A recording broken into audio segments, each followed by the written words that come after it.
These are the original eyepieces which come with the Skywatcher Evostar and many other Skywatcher eyepieces. This is a Super 25 wide angle long eye relief, and this is the 10mm one. And I'm going tonight to test them on the planet Jupiter. This is the eyepiece, as you can see.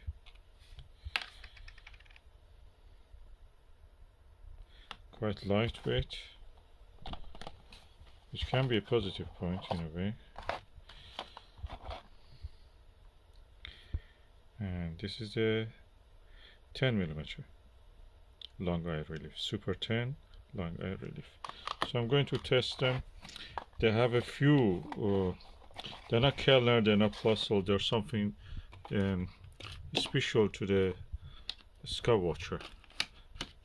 So, and they have a few less lens elements, optical elements. So I expect they'll be different to whatever eyepiece that I have tried, which may have more than 4 or 5 lens elements.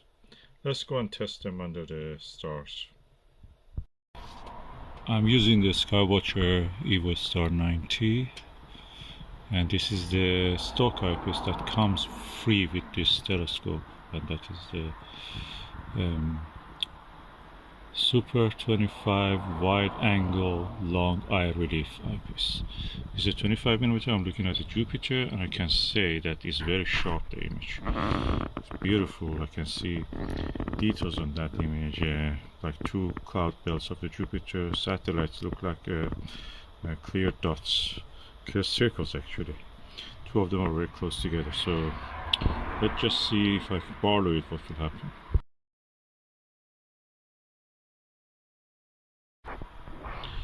You can see the image is very crisp and sharp. I have not used the Barlow yet, but I can want to say, because there is not many elements, lens element, glass elements in this.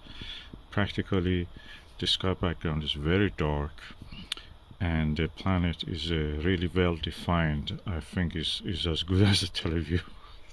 Do you believe that? Yes, I believe that. And I'm going to put immediately Televue Panoptic 24mm just to compare with this. Okay, this is a Televue Panoptic 24mm, 68 degrees, and several times quickly I changed between this eyepiece and this Super 25.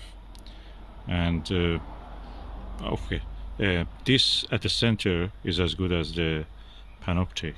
Slightly probably this is a little bit sharper, but there is some more light scatter with this one. With this one at the center is very sharp. It goes a little bit to the margins, I mean 50% away, you see some chromatic aberration. So at the center is very close to the Panoptic. Panoptic has all across actually is not bad unless you're very close to the edge. So this is at the center sharper, this is all across almost sharp, the image, when it is in focus.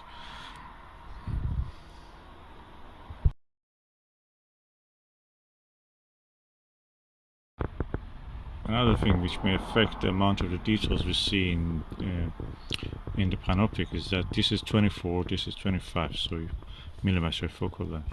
So practically with this one you have a slightly larger image, you notice it actually, and that may contribute a little bit to the better clarity. But light control in this one is excellent. The sky background is black, better than this, I can say. This one, the velvety background in this one is better than this one. And the light control, light scatter at the center, better than this Panoptic. But in general, across the field of view, this is better.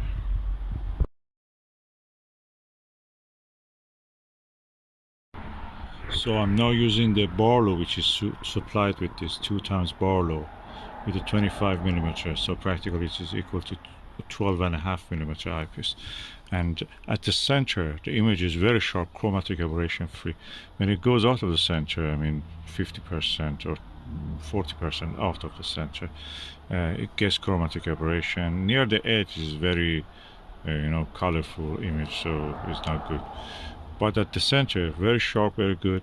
I can say that I could see the IO actually passing the disk of the planet, and I could see the shadow. I thought that that's a interesting thing that to note, that I could see that actually the shadow of the IO passing.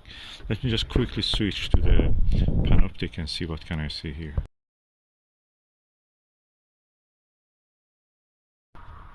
Okay, I'm using the stock Barlow 2 times that came with the Evostar 9T, and I'm using Panoptic 24mm.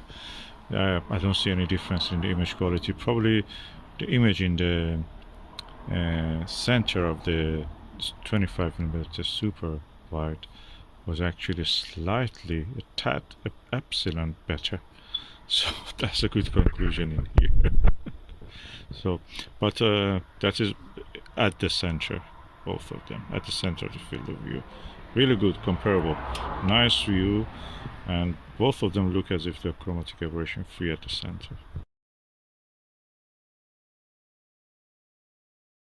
Okay, this is a 10mm super 10 long eye relief eyepiece that comes with the Evostar 9T as a kit set, and the image quality is really good, better than the other one, better than 2.5mm. You can see more details. Unfortunately, there is a little layer of cloud, but I can see the same details as the other one. At the center, it's quite, I don't know, color free, beautiful. Nothing wrong with this eyepiece. I can use it. I immediately want to go and change it to the 10mm Swibonia spheric. Okay, I'm using the Barlow with a 10mm super long eye relief, and I can say that the image is good. I can see the dot of the IO very clear, and yeah, it's better than the when I was using Nirvana 4mm. Let me just quickly change to Nirvana 4mm. I'm surprised actually, that is so good. The image is a bit paler, but you can see the details. Oh, the image is not actually bad, not much different from the 5mm Barlow, 10mm Barlow 2 times and becoming 5. So that for Mozilla is slightly smaller, a little bit more clear I felt, but this one is also good actually. I can see that, judging by the what I can see, I have a detail now other than cloud tops, and that is the dot of the IO, the shadow of the IO, and I can say that this is also good on that. It's one of the rare occasions I can say that this is good on this telescope, this Nirvana 4mm. Which one I prefer? Let me just go back to the Barlow, the 10mm. Okay, now I'm quickly back to the 10mm Barlow to 2 times, equal to 5mm. The image is slightly again smaller. Which one? I can say this is very similar to the Nirvana. Nirvana is slightly bigger. I can say that Nirvana is slightly sharper probably, and Nirvana across the field of view is chromatic aberration free. This one, away from the center, you have chromatic aberration. This train of the eyepiece and the Barlow create that chromatic aberration. So probably better Barlow will do better than this. I will change this Barlow now. Yeah, changing to the Seben 2 times Barlow actually improved the image slightly. Less chromatic aberration. Sharpness is the same, so I cannot say about that, but less chromatic aberration. This Barlow is better than the supplied Barlow in that sense, but the details you can see remains the same.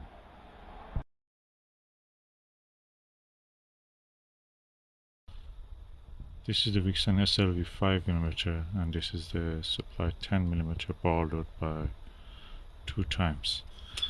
So both are equally practically 5mm. I cannot see any difference between this and this. That's surprisingly. This is one of the sharpest eyepieces that I've ever seen. I have some of my best views of the Saturn with this eyepiece, and I've read a lot of reviews. Some people say that this actually is better than the Televue Radian, which is one of the good eyepieces that is good for planetary viewing. So if I believe that, I must say that this 10mm Barlow 2 times is equal to this 5. I don't see much difference. Probably, yeah, the same amount of the chromatic aberration. No, the same amount.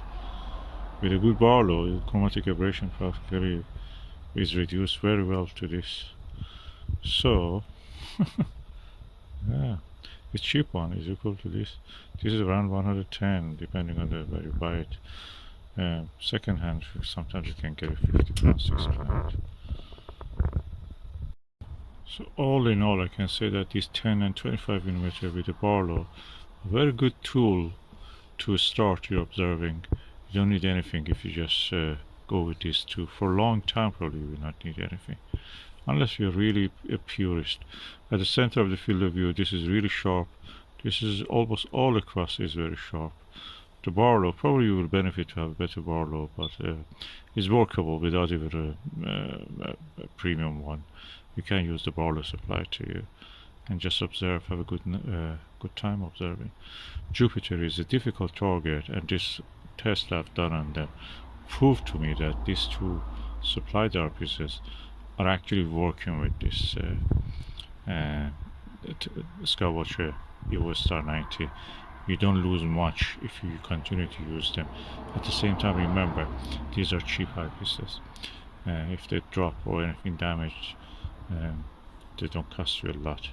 If you have a premium eyepiece and it falls accidentally on a hard surface or anywhere, or get fogged or fungi in it, you lose a lot of money. You're at a loss.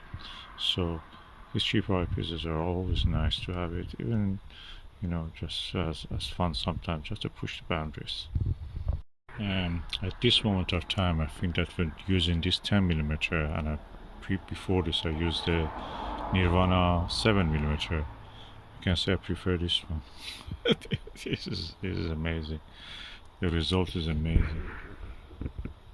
Of course, you know me, I have videos about that, how sharp is the Televue Nagler 7mm, which is really a standard. It's original type 1. And I can say compared with this 10, I prefer the image in 10. It's sharp, I can see the IOS dot, the shadow on the Jupiter, really good. I prefer this one to this one. As you can see here, I'm really gobsmacked. I'm saying this, I cannot believe I'm saying this. I prefer the image in this to this. Let me go for a Starguider 8mm, I prefer that one actually.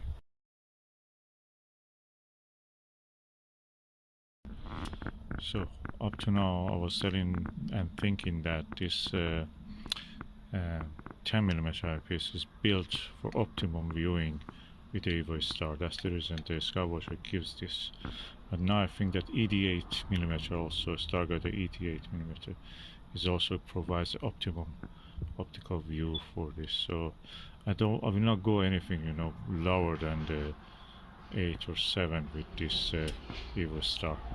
I will have 10, which is coming with that, 8 probably, and that's it. I will be happy with that. 7mm Nirvana probably is also alright. Anything lower than that, no, I will not go for it. The image will deteriorate. You will lose a little bit details.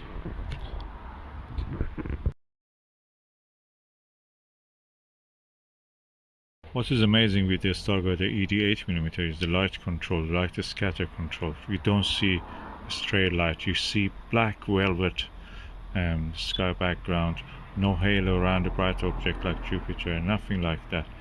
It's pure image. With other things you may see actually that halo. I even saw it with the Panoptic 24mm, slight light scatter. It was not well controlled. This one well controlled, really good.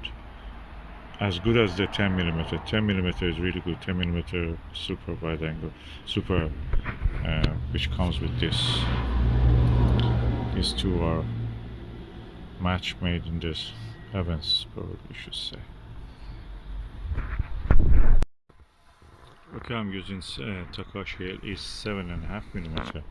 Beautiful pure image, paler than what you can see with the Starguider or Starguider 8mm and this Super 10mm, but it's pleasant. It's just really beautiful.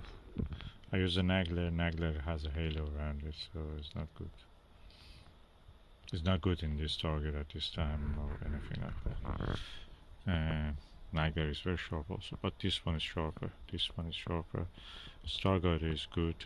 This is the sharpest, and yeah, this one is also nice. For the price, I think this punches above its weight.